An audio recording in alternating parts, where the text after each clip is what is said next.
কয়েকজন ব্যক্তির মধ্যে সমানভাবে 9,000 টাকা ভাগ করা হলো। 20 জন ব্যক্তি যদি বেশি হতো তাহলে প্রত্যেকে 160 টাকা করে কম পেতেন। তাহলে প্রথমে ব্যক্তির সংখ্যা কত ছিল? তো এটা আমরা অপশন টেস্ট দিয়ে করি। তো ধরে নিই প্রথমে ব্যক্তির সংখ্যা ছিল 20। তাহলে প্রথমে যদি ব্যক্তির সংখ্যা 20 থাকে তাহলে প্রথমে তারা কত টাকা করে পেতেন? 9,000/20, তার মানে 450 টাকা করে পেতেন। প্রথমে পেতেন 450 টাকা। তাহলে পরে যদি 20 জন আবার বাড়ে, যদি 20 জন ব্যক্তি বেশি থাকে তাহলে পরে কত টাকা করবে? 9,000/20 + 20 করলে 40। তার মানে টোটাল পাবে 4 দুগুণে 8, 1 10, 4 দুগুণে 8, 2 শূন্য 225 টাকা করে পাবে। তাহলে প্রথমে পেত 450, পরে যদি 225 টাকা পায় তার মানে এদের গ্যাপটা হয়ে যাচ্ছে 225 টাকা। তো এখানে 160 টাকা কম পাওয়ার কথা, কিন্তু এরা 225 টাকা কম পাচ্ছে, তার মানে অপশন ই হবে না। এরপরে অপশন বি চেক করা যায়।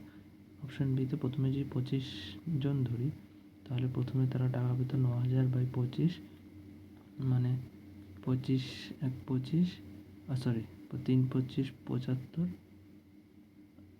3 25 75 হয়ে গেলে 1 5 0, মানে 150, 6 25 150, তার মানে 360 টাকা হয়ে যাবে। প্রথমে পেতেন 360 টাকা, পরে যদি আরও 20 জন বাড়ানো হয় তাহলে 20 জন যদি বাড়ানো হয় তাহলে 25 আর 20 হয়ে যাবে 45 জন।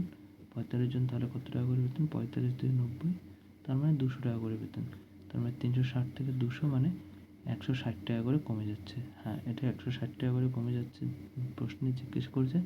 তো উত্তর হয়ে যাবে 25 জন প্রথমে ছিল। ঠিক আছে, এর পরের প্রশ্ন আমরা চেক করি। বার্ষিক 4% চক্রবৃদ্ধি হারে এত টাকা এবং এত টাকা সময় লাগে 15,625 টাকা, 17,576 টাকা হতে সময় লাগবে কত বছর? তো এটা আমরা ডাইরেক্ট ফর্মুলা দিয়ে করবো। আমাদের চক্রবৃদ্ধি সুদের ফর্মুলা কী হয়? A = P × 1 + R/100⁴ n।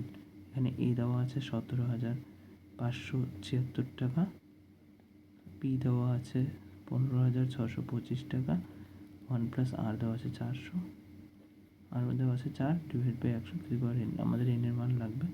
তো এখান থেকে 17,576 / 15,625 হয়ে যাবে 4 দিয়ে 100 হয়ে কাটলে 4 25 100, 25 1, তার মানে 26/25⁴n।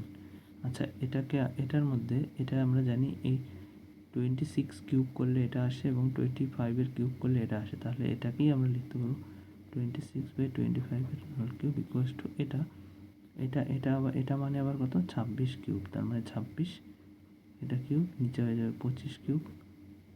25 কিউব করলে এটা আসবে, তার মানে হয়ে যাবে এখান থেকে আমরা n এর মান কত পেয়ে যাবো? n এর মান পেয়ে যাবো 3। তার মানে 3 বছর পরে এই বার্ষিক এত টাকাতে পরিণত হবে। তার অপশন বি কারেক্ট হয়ে যাবে। পরের প্রশ্ন, রাম ও শ্যাম কোনো একটা কাজ একসাথে যদি করে তো 6 দিনে করতে পারে। আলাদা আলাদাভাবে করলে রামের যে সময় লাগে শ্যামের তার থেকে 5 দিন কম সময় লাগে। রাম একাকী কাজ করলে কত দিনে করবে? আচ্ছা, এটাও আমরা অপশন টেস্ট দিয়ে করবো। যদি রাম ধরে নিই রাম যদি 10 দিনে করে তাহলে রাম যদি 10 দিনে করে শ্যামের তাহলে লাগবে 5 দিন। তাহলে তারা একসাথে করবে কত দিনে? একসাথে করবে 10 × 5 / 10 + 5, ডাইরেক্ট ফর্মুলা আমাদের। সেটা হয়ে যাবে 5 10 50/15। তো এটা উত্তরে 6 দিন হওয়া উচিত ছিল দুজনে একসাথে করলে, কিন্তু এটা 6 দিন হবে না, কারণ 6 15 90 হয়, তো এটা 6 দিন হবে না, তার মানে অপশনে হবে না। অপশন বি চেক করা যাক। রাম যদি ধরি 15 দিন, শ্যাম তাহলে হয়ে যাবে 15 - 5 মানে 10 দিন। তাহলে তাদের একসাথে করলে সময় লাগবে 15 × 10/15 + 10। আচ্ছা, তাহলে এটা হয়ে যাবে 150, নিচে হয়ে যাবে 25।